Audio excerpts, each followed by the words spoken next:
Okay, here we go. This video is for all you ministers out there who are having to juggle with live streaming your Sunday services right now. I feel your pain. It is not easy. The world has gone technology mad.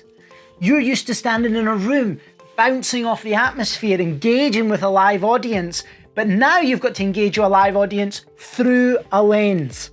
So I've been looking on Facebook and I've been seeing some of the videos put up, and some of them are tremendous. Bravo. Some of them, however, I think could just be improved with little tiny adjustments. Really? And that's what this video is about. I'm not professional anyway, folks, so if you can see past that fact, all I want to be able to do is give you a couple of hints that I think will make your videos even better than they are. So 6 tips for you how to make your live streaming better. When I say better, what I really mean is more pleasurable for your viewers to watch. So, let's dive in. Okay, number 1, let's talk about light.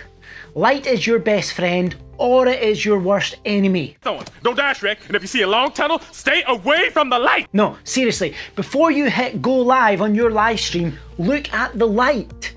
It will dramatically improve your scene, or it will dramatically decrease the quality of your scene. Let me show you what I mean. I'm going to show you what happens if you put your light source right behind you, like this. So already you can see what has happened. The camera is trying to expose for this bright light coming in and the darkness that it's casting over me. So it's kind of battling. It doesn't want to blow out the scene with the highlights, and it doesn't want to make it too dark with the shadows. So if you put the light behind you, you make it harder on the camera. Also, it kind of makes it look like you're walking out of some glorious light in towards the person. You don't want to do this. Let me show you now what happens if we put the light to the side of us. Okay, so putting the light to the side of me, you can see that it's coming in from this side and hitting my face. So it lights me up quite nicely. I mean, if you get a good light source, then you create a bit of the Rembrandt look. That's the light coming across. Sometimes there's a little triangle of light that appears on this side of the face. This can be quite nice and it's quite pleasurable for your viewers to watch. However, for your sermons, my own thoughts are that you're better just to have the light source in front of you like this. And so here we are with the light source in front of me now. The camera's not having to work as hard to control the highlights and the shadows. It's making it much easier, and everything is in detail. Tip number 2 is sound.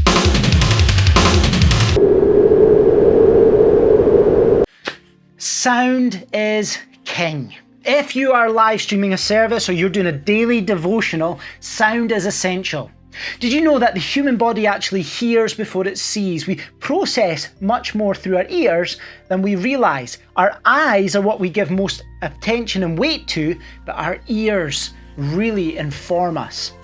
If people cannot hear you, they are going to tune out. Sound is king. As such, do not rely on the microphone in your computer or on your camera. Usually they're pretty low grade and they're not very good. Invest then in a good mic. For me, I use this lapel mic for any of my videos and then sync it up in post-production. If you're live streaming, you might not have that option. So go and get yourself a USB microphone. You can pick these up for about £40–50 on Amazon. It's not a lot of money, but it will dramatically increase your live stream services. That's tip number 2. Okay, tip number 3, camera angle. A bit, down a bit, down a bit, up a bit, left, left, left, left, left, left, left, I mean right, sorry. The simplest advice I can give you, not always the easiest to crack this one, but it's just get your composition right. Get your camera angle right. I think for live streaming sermons, the easiest thing to do is just put it at eye level, almost like what we're at now. If you're using your webcam on your computer, don't just accept whatever level your computer is sitting at, adjust it so that you get a good angle. You don't want to do anything too extreme. For example, let me show you what happens when we put the angle down low.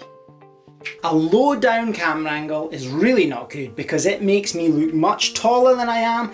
It's a very imposing kind of look. So if you're filming from below, I would stop. It's quite scary.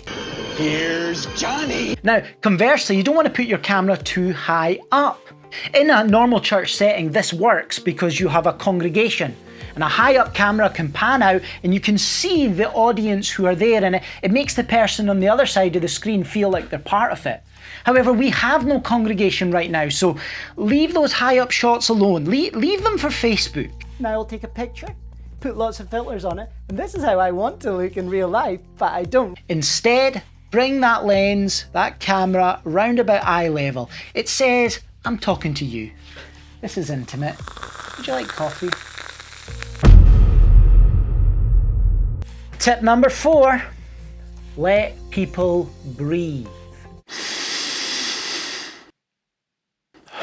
That could be an advert for Vicks VapoRub. Other brands are available. Let people breathe. What do I mean by that? Well, close-up shots like this really work for instructional videos. But for a whole sermon, this gets a little bit too intense. As such, come away from your camera a little bit and let people breathe. Let them take in a little bit of the scenery, the background. It just creates a little bit of context. You're inviting them in. Tip number 5. Because we're letting people breathe, we need to think about our background. You don't want people being distracted from what you're saying because of what's around you. You don't want a cute little dog in the frame distracting people. Don't want it to be all messy either, with books piled up and junk everywhere, taking the viewer's eyes off of you onto all this. Instead, we want a nice, clean background. We want to think about the context we're in. I'm doing a tutorial and video, so we've got the computer and that here. If you're doing your devotion, you probably don't want to be in the kitchen. If you are in your office, you maybe just want to sort it out a little bit. You don't want it looking like it's an absolute mess, because all that really says is, hey, my life is a wee bit of a mess. That's tip number 5. Tip number 6, let's get the basics right. All we're saying here, folks, is just look at the simple things and make sure they're done right. So, check your audio. You want to make sure that your audio is clear and it's not all muffled. If I'm talking to you like this, but it's all muffled out like this, it's no good. Check that your camera lens has been cleaned. A fuzzy looking lens is no good for anyone. Give it a wee clean. Check that your angle of camera is right. You don't want to be side on. And that's it. I hope that your Sunday service live stream goes smoothly. Till next time, thank you for watching. Until then, God bless you.